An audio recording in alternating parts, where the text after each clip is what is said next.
Hi, and welcome back. In this and the next two sections, we're going to start looking at some strategies and techniques for improving the way we photograph the world. In particular, in this section, we're going to take a look at portrait and small group photography, i.e. photographing people. In the next section, we're going to look at landscape photography. And in the third section on photography techniques and strategies, we are going to look at sports photography, high-speed photography that is, low-light photography, and then finally underwater photography.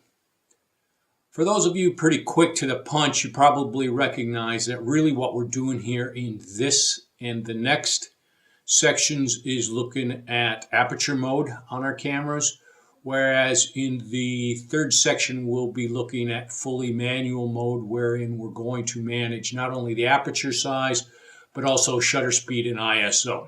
All right, let's jump right into portrait photography.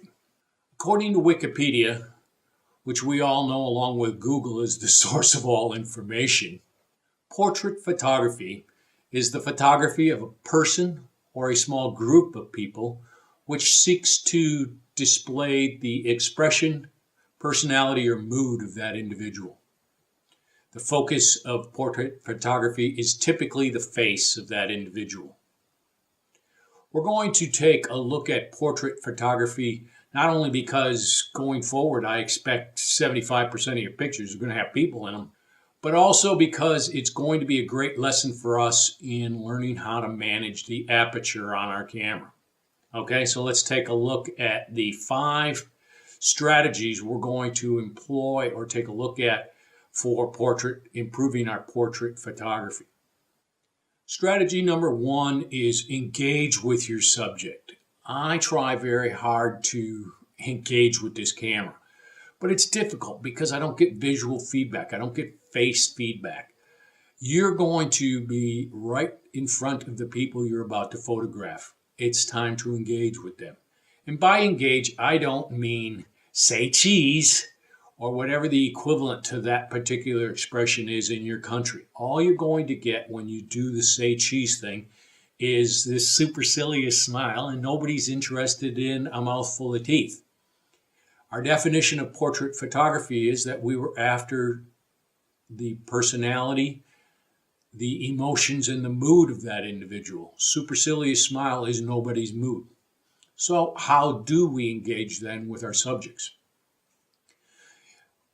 First thing is the same methods that you use for engaging with people in general. It's a function of looking at the individual and changing your style to match their personality traits or their age or their gender or whatever their specifics are. For example, what if I'm about to photograph my 10-month-old grandson? Cheese isn't going to get it done even if he had teeth. As such, we do the peekaboo thing. Peekaboo. It lights him up like a firecracker. He just loves that game, and according to Google, so does every kid in the world. It's a great way to get him engaged. Very different strategy if your subject is this 10-year-old male child. They're at that age where things are a little difficult for them sometimes, and they need to be pulled along. My suggestion, and the suggestion of many professional photographers, tell them to scowl. Tell them you want them to scowl, and you want them to scowl for the next 60 seconds. You start counting it off. 1, 2. By the time you get to 10, they're going to be giggling and having the most beautiful natural smile imaginable. Perfect. Finally, a tough one. What if your subject's about the same age as you are, the opposite sex, and terribly attractive? Me, I'm going to go all Mae West on you. Hey, baby, how about you come up and see me sometime? Everybody's giggling, and now by the time I get you in focus, I've got a smile that I want to work with. Perfect solution. What's the chase? We're not looking for those supercilious say cheese smiles. We don't want our subjects to look like staged robots. We're after their real personality, we're after their emotion, and we're after their mood. Let them show through. Okay, our next strategy for portrait photography is to get their face, particularly their eyes, in focus. How do we ensure that we've got our subject's face, and particularly their eyes, in focus? We have to understand the autofocus mechanism on our camera. On most high-end cameras, you're going to have autofocus points available to you in the viewfinder. When you partially depress the shutter release button, one of them or multiple of them is going to light up as associated with what it has determined in the environment is what you want to focus on. How does it make that determination? Typically, it's a function of the contrast. It looks for high contrast situations in the environment. For example, this beautiful young lady's blue eye against a black iris and a white sclera just begs for our 10 o'clock autofocus point to light up and tell us, I'm about to focus my camera on that particular point in the environment. If that's not what you expect, then please move the camera around. 9 times out of 10, the autofocus systems of these higher end cameras are going to do a fantastic job. It's in fact what costs that and the optics so much on high-end lenses because they're just doing a fantastic job. On the other end of the camera spectrum, this is the autofocus mechanism for a very popular cell phone. You're not going to do much zoom and you're not going to do much change of depth of field if you can only change zoom 2 or 3 millimeters. That's why most cell phones sacrifice depth of field. They just jack it way up and everything's in relatively okay focus versus any one thing being in great focus. Sorry guys, it's just what it is when you're using your cell phone as your primary digital camera. It can't do as much as these high-end DSLRs. It's just cost of doing business. Our third strategy for good portrait photography has to do with getting proper lighting. Have you ever seen a photograph you've taken that came back looking like this? And the person had orange skin or a red-orange tint to their skin? This is a function of shooting indoors with mixed light. There's a mechanism in your camera called the white balance system that tries to determine what pure white is and then paints all the other hues in the environment based on what pure white is. Well, if you've got 2 sources of indoor light, in this case probably incandescent over the sink and then fluorescent above this woman's head, it doesn't know what pure white is and instead paints everybody orange. Not cool. What's the good news? Photoshop does a great job of cleaning this up. What is a better solution? Don't get in this environment in the first place. A single source of indoor light is preferred. Natural light is even better. Take this whole show outdoors and shoot it in the shade if you can. Can't do that, you've got to use a flash. Here's what can happen on the left if you shoot somebody straight on with your flash. It washes out all the detail of this beautiful child. Don't do it, is the short answer. Diffuse, diffuse, diffuse that flash if you must shoot indoors. Best way is to get a flash that bends in the center, then shoot it off the ceiling instead of directly at your subject. The ceiling will tend to diffuse and soften the light, and you'll get the light in the exposure you need without knocking out all the detail of their face. Alternatively, if your flash does not bend, put some sort of diffuser in front of it. Any sort of opaque plastic will do the job. Here's one you can buy for a couple of bucks on Amazon. Alternatively, make one out of an old piece of plastic laying around. Good. Our fourth strategy for making great portrait shots is to ensure that your person is the primary subject of your shot. Here, what we're really talking about is minimizing the depth of field in your shot and blurring the background out such that they don't distract from your main person, who's supposed to be the subject. In our last section, we learned how to do this. It means opening the aperture all the way up, thus minimizing the depth of field. How do you do that? You set your camera to aperture priority mode. That's the little A on most cameras. And then you set the f-stop to the minimum value. You now should be shooting with a highly blurred background. What if your camera doesn't have an aperture priority mode? Then what you're going to want to look for is a pre-programmed portrait mode. Typically is identified by a little person's head icon. That does nearly as good a job. At the end of the day, what we want is that our person, our subject, is the primary element of our composition. Finally, that brings me to our fifth strategy for maximizing the quality of our portrait photographies, and that's good composition. This is a picture of an individual with their eye out of the center of the image. This is called the rule of thirds.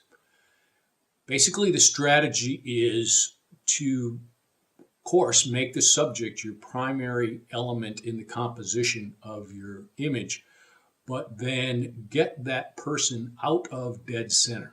It's fine when I'm sitting here doing this video for me to be dead center of the image, but it adds a lot more drama when I become a talking head and get pushed up here to the upper third quadrant. Think of this strategy as breaking the horizontal and vertical environments into 3 equal segments and then putting your person at the intersection of one of those segments. When we get into Photoshop, we're going to find that the crop tool actually has the capacity to break the environment into these thirds. And then you can move that cropping tool around such that your subject is at one of the intersection points. Adds a lot more drama to the composition. Check this photo out. This obviously a fantastic portrait, but when we lay the cropping tool on top of it, sure enough, that eye is directly on the intersection of one of those quadrants. Fantastic job, photographer. Not mine, it came off of the internet, sorry. And while we're on the topic of composition, if you must add foreground and or background to your portrait shots because your camera simply can't minimize the depth of field significantly, I suggest you try framing the individual. Check out this shot. Incredibly powerful shot. Even if you take away the photoshopped eyes, that's still pretty powerful stuff. What do I recommend? Windows, door frames, people looking into a fire. You can do a lot of interesting things other than sit there and asking them to talk directly to the lens like I have to in kind of these videos. Okay, those are our 5 strategies for shooting individual portrait shots. How do these strategies change when we move over to small groups? Well, obviously engagement remains exactly the same. You may have to modify your tactics if your group is made up of people of differing ages, differing genders. You've got to engage them all. So, make the standard conversational kinds of things. Remember, of cheese is never a good idea. We want natural, we want expression, we want mood. Element number 2 was get that face in focus. How did we do that? We minimized depth of field with a small f-stop and monitoring of the autofocus points in our viewfinder. Same strategy, only now our aperture needs to be a little less open because we're going to need to increase the depth of field enough to ensure that everyone in our composition is in focus. Pick The strategy most commonly seen is you pick an eye in the middle depth of the group, open up the f-stop just a little bit. Say you were shooting at 4.5, move it to 6 now, close down the aperture just a little bit, and now shoot that group, and everyone should be in great focus. Element number 3, proper lighting, remains exactly the same. Don't shoot that flash straight at people. Bounce it off the ceiling. Do something to get that group outdoors or in natural light if possible, because mixed indoor light is going to mess with your colors. 4 is depth of field, or blurring the background. Still holds exactly true, but as I mentioned just a moment ago, you may have to increase your depth of field just a little bit to ensure that everybody in the group is in focus. And finally, with respect to composition, we now really can't do the rule of thirds anymore because we have more than one person as the subject. As such, my rule of thumb is normally balance your image out. What happens on the left also happens on the right. Great shot here. Look what happens, and look how you change you feel about this image when I cut it in half and cut the right side of the group off. A half an arc of people is just a very strange thing for your brain to have to handle. So don't do it. Okay, that concludes our section on portrait photography. I hope you enjoyed. What we talked about were the 5 strategies for improving your portrait shots. Number 1, engage that subject.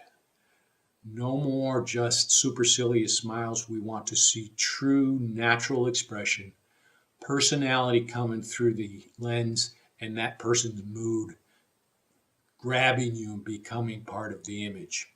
2, make sure everybody's in focus. 3, properly light the environment. If that means indoors, that means flash.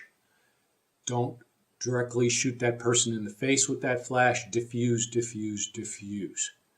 4th was blur the background. That is, decrease depth of field by minimizing your f-stop, maximizing your aperture size. What we want is a composition which focuses on the individual. Consider the rule of thirds if you are only shooting a single individual. If you're shooting a small group or a larger number of individuals, consider balancing them. What happens on the left also happens on the right side of your shot. All right, that was fun for me. I hope you enjoyed. I hope you learned something.